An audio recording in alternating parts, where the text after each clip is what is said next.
Salut! Je voulais te raconter cette histoire depuis un mois. Pourquoi je le fais seulement maintenant? Je n'arrêtais pas de le repousser jusqu'au dernier moment.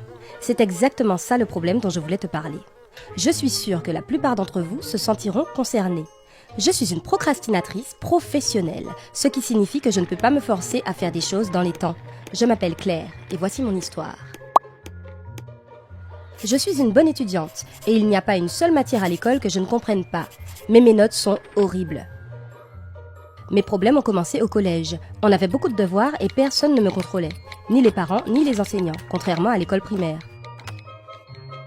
Tout ce qu'on avait, c'était une échéance et une punition pour ceux qui ne finissaient pas avant celle-ci. Les règles étaient claires.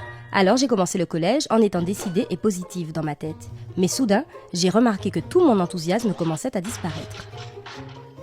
Le problème ne venait pas de mes études en soi, c'était que quand j'avais un devoir, je ne réussissais pas à commencer à le faire.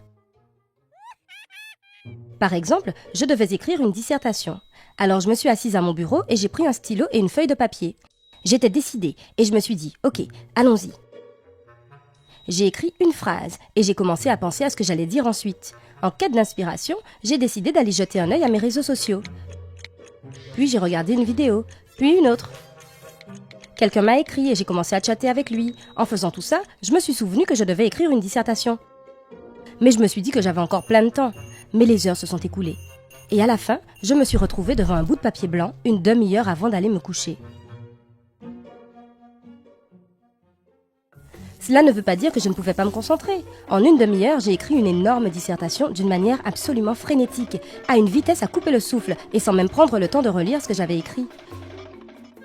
Dois-je dire que la qualité de ce que j'avais écrit était pathétique? Les professeurs étaient parfois choqués par les erreurs stupides que je faisais dans mes devoirs.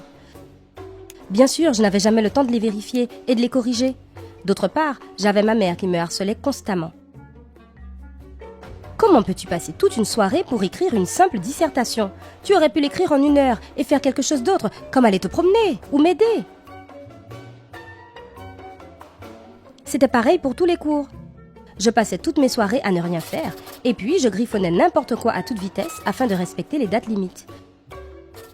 J'avais honte de moi-même, et j'avais les nerfs en plot à chaque fois que je pensais à mes derniers devoirs. Je me suis promis qu'à partir de maintenant, j'allais m'asseoir pour écrire tout ce que j'étais censée faire. Et aussi tout vérifier 2 fois, pour que finalement tout le monde se rende compte que j'étais vraiment intelligente. Mais pour un procrastinateur professionnel, tous ces mots ne signifient rien lorsqu'il se retrouve devant une feuille de papier vierge. C'était une sorte de blocage émotionnel que je ne réussissais pas à surmonter. Le temps passait et la situation ne s'améliorait pas. La charge de travail avait grandi et je ne pouvais plus gérer mes devoirs. J'ai commencé à manquer les échéances.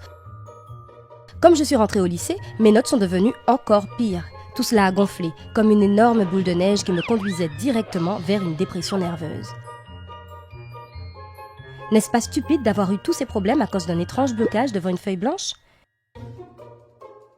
J'ai essayé de demander de l'aide à mes parents, mais comme ils sont super bien organisés, ils n'ont tout simplement pas compris quel était le problème. Personne n'a pris le temps de s'asseoir avec moi pour me guider pendant que je faisais mes devoirs. Un jour, la situation était à son paroxysme et elle a fini par exploser. Une fois, j'ai dû écrire une énorme thèse. C'était un projet que je devais préparer pendant toute l'année, utiliser la bibliothèque, faire des recherches scientifiques. J'ai planifié mon travail, mais dois-je vous dire que j'ai ignoré mes propres horaires depuis le début? D'abord, je me suis consolée avec l'idée que j'avais une année entière devant moi. Ensuite, qu'un semestre serait amplement suffisant. Je commençais à m'inquiéter, mais mon cerveau a insisté sur le fait que 3 mois étaient tout à fait assez. Quand je suis arrivée à 1 mois de l'échéance et que je n'avais pas écrit une seule ligne, j'ai compris que c'était le point de non-retour. Il fallait que je me mette au travail. Le jour même où j'allais enfin commencer à écrire quelque chose, je me suis cassé le bras droit. Tu peux le croire? L'univers entier avait décidé de me punir. Toute paniquée, j'ai commencé à écrire ma thèse avec ma main gauche. J'allais à la bibliothèque et j'essayais de tenir le livre en même temps que j'écrivais. J'étais pathétique. Tout le monde dans ma classe était déjà en train de peaufiner sa thèse et moi, je n'avais que 5 ou 6 pages.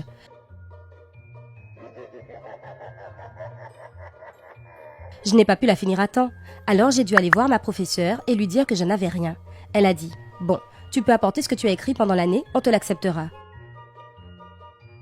Mon Dieu, tu t'imagines à quel point j'avais honte quand je lui ai dit que je venais juste de commencer? J'ai dû lui dire que j'étais une procrastinatrice et que c'était devenu un état pathologique chez moi. C'était une personne gentille et elle a fait un effort pour me comprendre. Alors elle m'a dit qu'elle me préparait un travail individuel afin que je puisse faire quelque chose de décent dans le temps qu'il restait, même s'il était beaucoup plus court. Et en plus, je devais le faire sous son strict contrôle. Grâce à elle, j'ai réussi à finir mon travail. Non seulement j'ai fini, mais en plus, il était beaucoup mieux que ce que j'aurais pu espérer. J'ai appris ma leçon.